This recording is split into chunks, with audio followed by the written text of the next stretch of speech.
Good evening. Good evening. Thank you so much for staying with us here on Nationwide at 5. It's time for the nation's business. I'm Ricardo Brooks.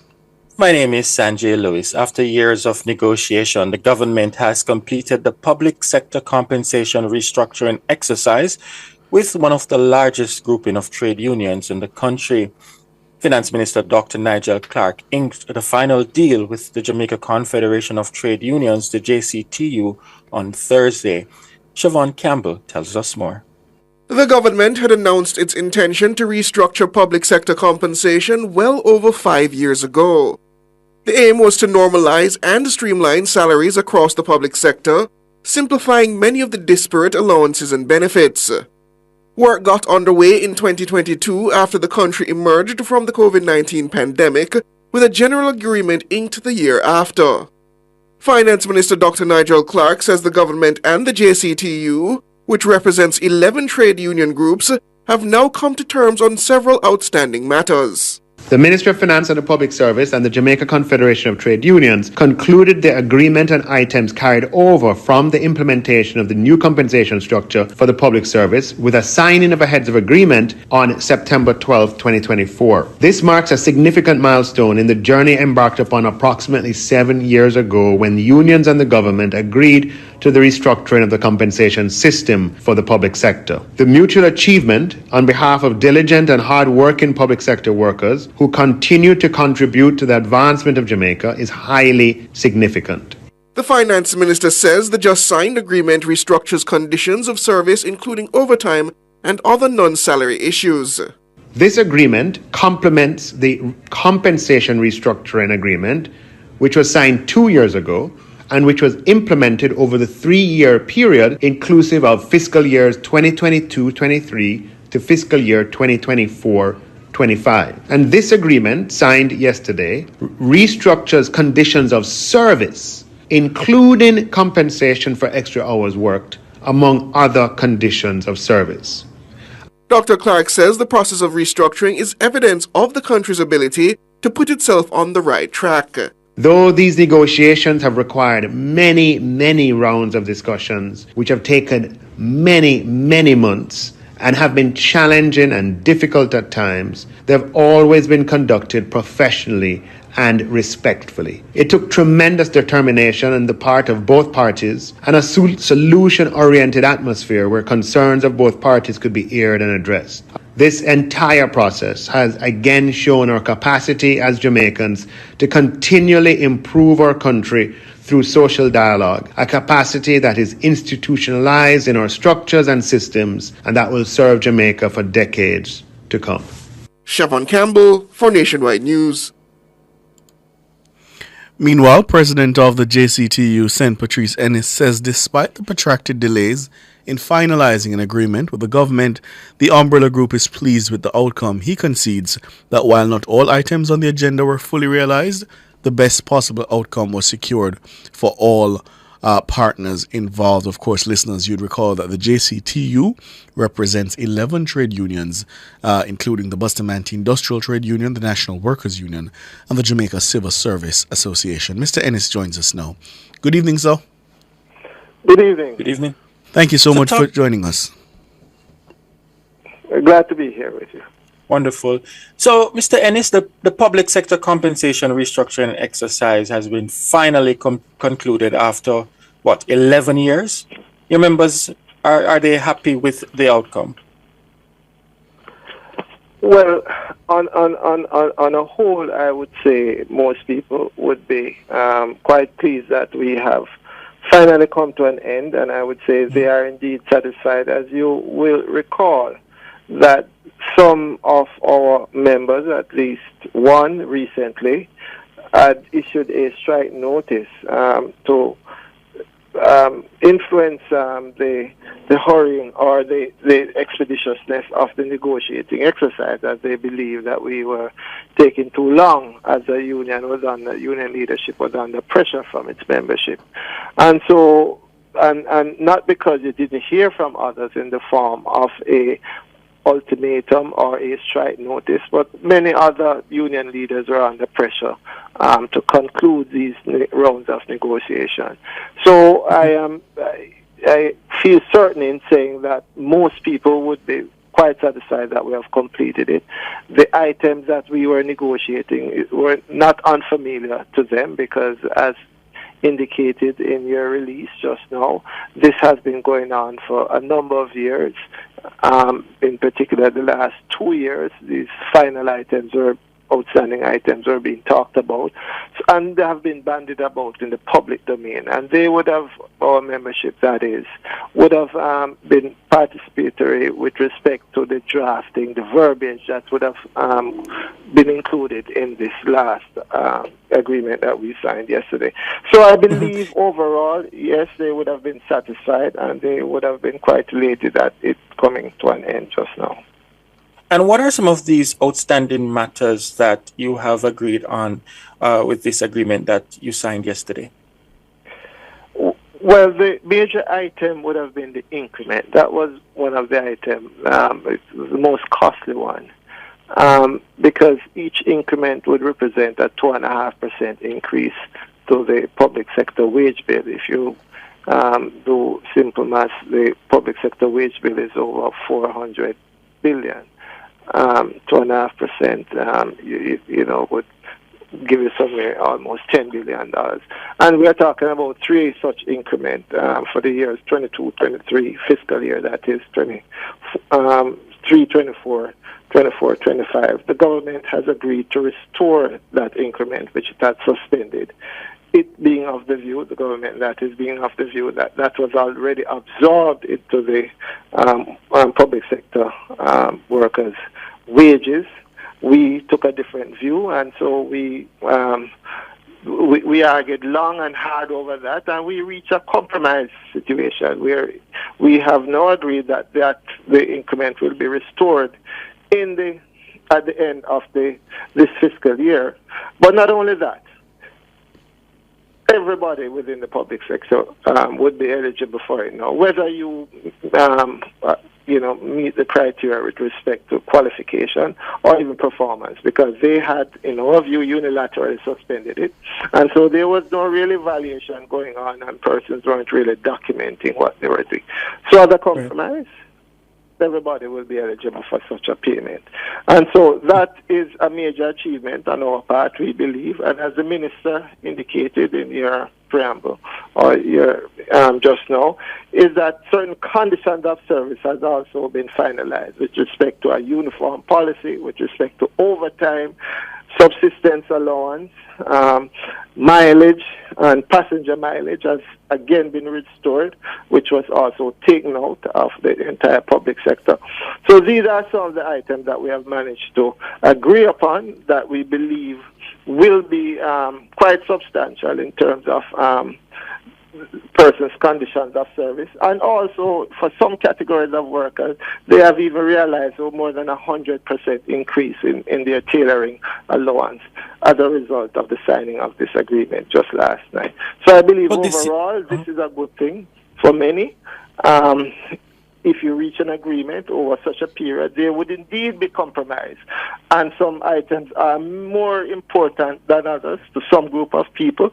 So there'll be varying views on how this relates to them.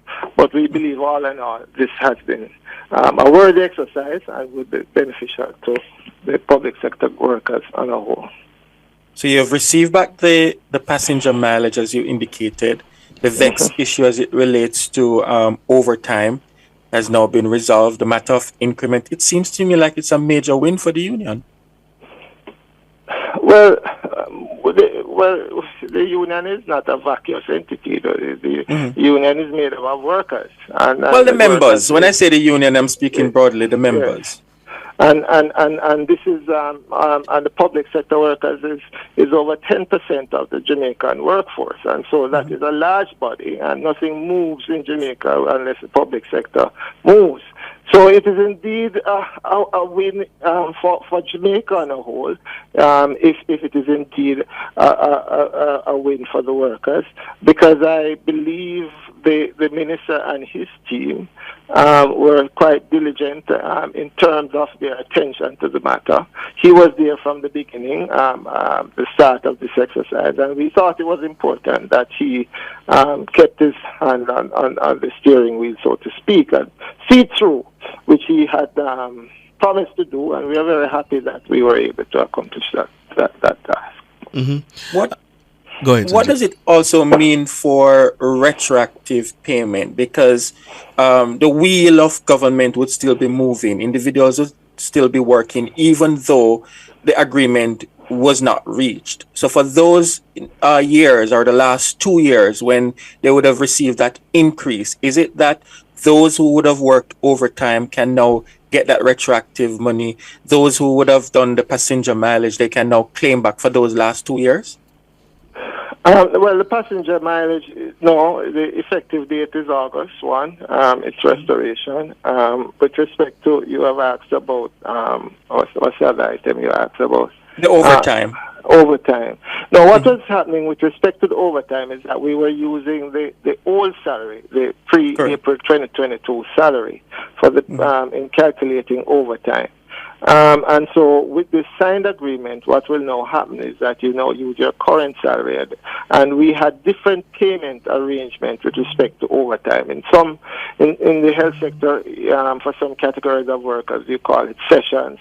For other categories of workers, you call it duty allowance. For other workers, is a common one, which is time and a half, double, and so on.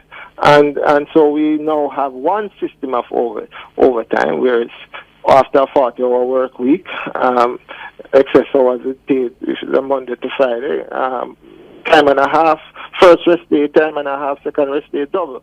And so that is now the system that we have, and that will obtain for every single public sector worker between grades 1 to 10 on the scale. So we have altered the overall overtime arrangement coming through a new policy. But your question as to whether they will receive retroactivity with respect to this policy, the answer is no. It will be, well, not much, effective August 1. Mm-hmm. This has been a long process, Mr. Ennis, difficult negotiations. Take us into the process. How difficult, let me put it that way, how difficult was it to reach this position? It has been very difficult in the sense that, one, we still have outstanding issues, such as anomalies that we still need to resolve, where persons who are supervising their subordinates are being paid about the same as they are, the supervisors are being paid. Those are some of the issues that we need to resolve. We also need to resolve the issue that some persons, would believe also that in terms of a compensation philosophy that would cause some categories that are above them to recognize, this percentile increase, and some only getting 20%. And so we have those concerns still languishing, and also the fact that we are also to embark on a new negotiation come April 2025. Made this one, the pressure to conclude this one, difficult for us, because we are now required to submit new claims.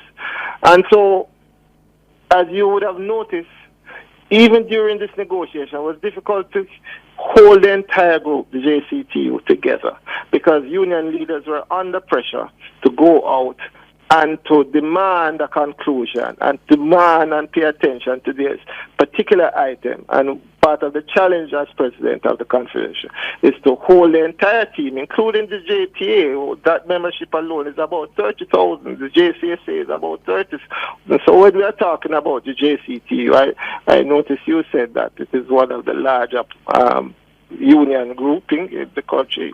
I would suggest to you that it is the largest union grouping in the country. It's the only national union grouping in the country.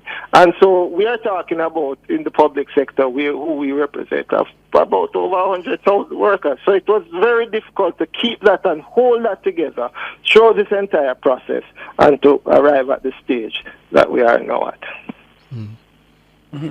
And you mentioned that there are some issues still yet to be resolved. And I remember that vexed issue about some supervisors, the subordinates are making more than they are. How advanced are you with those issues to get them resolved? Well, some have been resolved, and there are still some outstanding. Because what that would require is looking at that particular entity. These are not just generally with when we say public sector. Here, the agreement that we signed yesterday dealt specifically with central government employees. That means it did not deal with the public bodies, such as, let's say, an airport authority, let's say a port authority. Those persons were not necessarily part of this restructuring. They have their own restructuring, and that is still ongoing in terms of the public sector. I mean, I was at the airport authority today dealing with their own public sector exercise, which has not yet been concluded. So we are talking about the central government employees, largely the civil servants. That is what we have concluded. So to just make your listeners understand, there are some public sector bodies, agencies, mainly those revenue earning entities that still have this exercise ongoing. And so if you hear those in the public domain as any issue, I just want your listeners to know that that aspect of it is still ongoing. But largely, for the central government, this has been concluded. But yes, there are lingering concerns with respect to the supervisor getting less than the supervisee or about the same salary, and the transformation unit at the Ministry of Finance that deals specifically with these challenges. My understanding is that many are being resolved, and also the issue of contract work, as you know, is always a problem in the public sector. The transformation or conversion of persons who are contract workers into regular status of employment. We have done over 10,000 of those, and that is an ongoing process as they're coming. So there's still a lot of work to be done and ongoing work to be done. So having signed an agreement, that does not necessarily mean that all is well in the public sector. We are committed to work to resolve the other issues through policies and through other agreements in the future. Yeah. Mm-hmm. All right, St. Patrice Enis, thank you so much for your time. Really appreciate it. Not a problem. St. Patrice Enis here, the president of the Jamaica Confederation of Trade Unions. A significant milestone, Sanjay, but as Mr. Ennis says, still some ways to go. Yeah? Yeah, and I'm stunned that he indicated, I didn't even realize that they're entering now in another negotiation period, and this one was so long, right? That it essentially leads into another one. Yeah, you're ending one and about to begin another. But it's a major win, though, Ricardo, because and I know you have been following this protracted negotiation between the government and the unions, and many of the issues that they had, the vexed issue of the mileage being removed and the passenger mileage, as he indicated, and I know the matter of the overtime pay was a big issue. So for them to come to this conclusion and an agreement signed, it is a major win for the government. Yeah. And as we look forward, come Sunday, the People's National Party will be gathering at the National Arena for their conference. This is the 86th, I'm right? 86th annual conference, yeah? And possibly, quite possibly, the very last time they will gather in conference before a general election. I am very keen to see how Mark Golding and all the speakers who will take the stage come Sunday, what is that pitch? Because this is possibly one of the largest audiences they will have. You know, these speeches are usually carried live on TV, you know, on radio, and of course you have a large audience across social media. Yeah. And so I'm very interested to see what the pitch is. I know for quite some time now, commentators, pundits, the talking heads, we've been saying that, look, it's time now for the People's National Party to start spelling out with some specificity what exactly are those concrete policy prescriptions? How will they differ in governance from the Jamaica Labour Party? I'm hoping to hear some of that because I'll tell you why. It can't continue to be a message of opposition too. It has to start now to evolve into a message of vote for something. I think so far it has done a good job of telling the Jamaican people what they should vote against. But I think it's important now to start to pivot to what exactly they should vote for.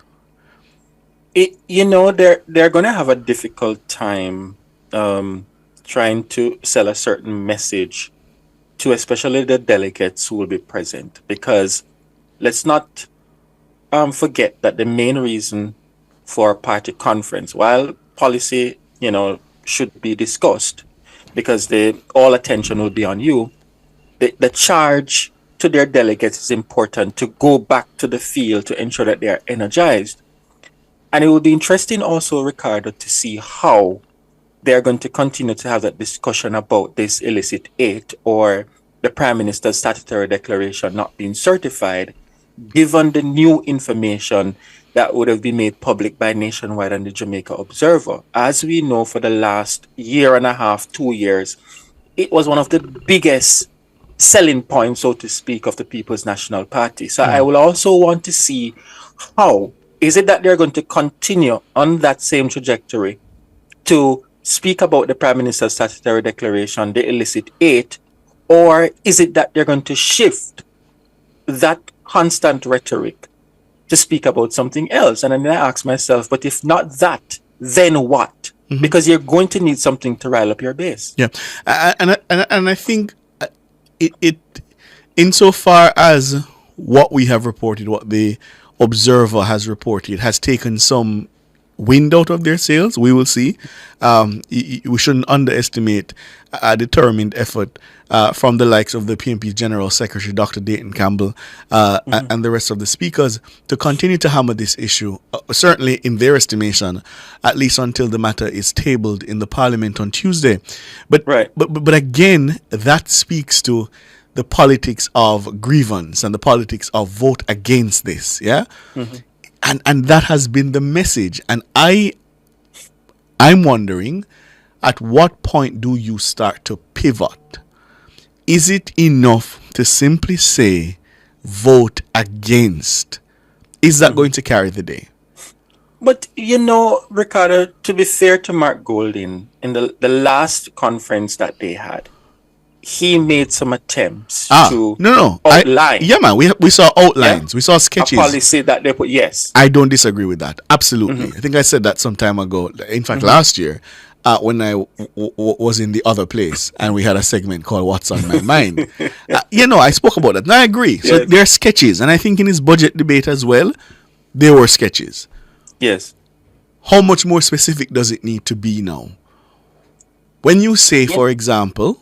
I'm going to flip that at you, but go ahead. When you say, for example, time come, what has the time come for? What has it come for? I want to hear that. And I think people who can still be persuaded in the electorate, I think they deserve to hear that. I think so. Because we know the Jamaica Labour Party is very likely going to tell you, here are the things in a very concrete way that we have achieved. We're asking you to vote again for this or for the continuation of this. The People's National Party has to say, one, it is not enough, as they have been doing, and then say, this is how we will differ. They just have to. Is it though? And remember, I think it was 2 weeks ago when we were talking about Kamala Harris and Donald Trump. One of the things that you indicated and you asked, is it that the electorate, they have that appetite where they want to hear the specifics? And I'm going to put that very question to you again. No.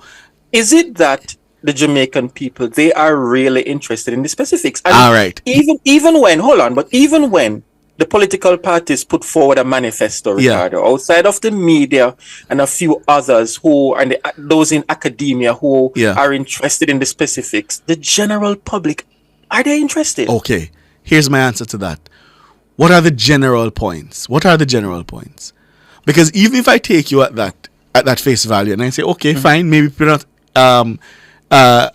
interested in the minutia and the very, very specific policy questions, but what are the general points? But he gave that at the last conference. Such as? He spoke to the matter of land acquisition, although that is a constant rhetoric of the PNP. And that, my brother, is why I am saying we're gonna need more. Because I'm not disagreeing with you, that there are sketches of something there. But these are sketches that we've heard before. These are sketches that have been there for a long time. Is that the pull? Is that the pitch? Is that the thing that the Jamaican people are to rally around? Mind you, I think the Jamaica Labour Party will also have to have some kind of pull, some kind of anchor, some kind of thing for the Jamaican people to rally around, in addition to what they've already achieved. But Ricardo. Yeah. Let us be mindful now. And let me ask you this: given the fiscal space that we operate in, how far can one go? Well, here's my response to that question. Then why should we change the government? And it's for that reason why they're hammering the point about corruption, about the Prime Minister's statutory declaration, and the fact that Mark Golden is coming with clean hands, because I think they recognize, and let us be fair. Okay, the management. Wait, let me finish the point. Okay. The management of the economy, and let us be, if we want to be very fair, and it's not about a PNP or a has been excellent. Okay, so you're saying that they don't see much daylight that they can create on policy. There's not much. Not much. Okay, so all right. And that is why they have to beat that rhetoric. We are coming with clean hands. What are they going to talk about? We can manage the economy better? To be fair, the economy is being managed very well. Right. Okay. So I think that they're in a spot of bother. In terms of policy prescription and how you manage. Okay. Yes. All right. I can accept that. And therefore, the pivot has to be on the politics of grievance and why these people are, the incumbent government is unsuitable. Mm-hmm. That's the only thing I think that they can really hammer home. And which is why, Ricardo, I also question, why is it that the government did not reconvene Parliament to table that Integrity Commission report? And I asked it yesterday. Because that would also put to rest that major talking point. Because remember, when you interviewed Dr. Campbell, I think it was on Tuesday. Yes. And you asked about his comments on the report, and he's saying he finds it strange that the Integrity Commission would waste 2 years to investigate $384,000. It's absurd, he said. So why is it then that the government would not reconvene Parliament this week to kill that point that the PNP is going to obviously bring on the political platform on Sunday? That is questionable for me. I'll be looking out for mobilization. I'll be looking out for, I know obviously crowd size is not an indication of anything, but certainly conference will give you an opportunity to see the state of the machinery, to see if the People's National Party can bring out the comrades, because this one is going to be important. Very important. So I'll be looking forward to that. I'll be looking forward to hearing the messages from the platform. Is it a consistent message? And I wondered, do you think time can follow through to the general election? Or you think it was sort of, overused in the local? You think as a slogan it can follow through for a general? I'm no question if they can maintain that slogan going into next year. Given what we would have learned just a couple of days ago, Because remember, the argument was time come for better management, time come for a man with clean hands.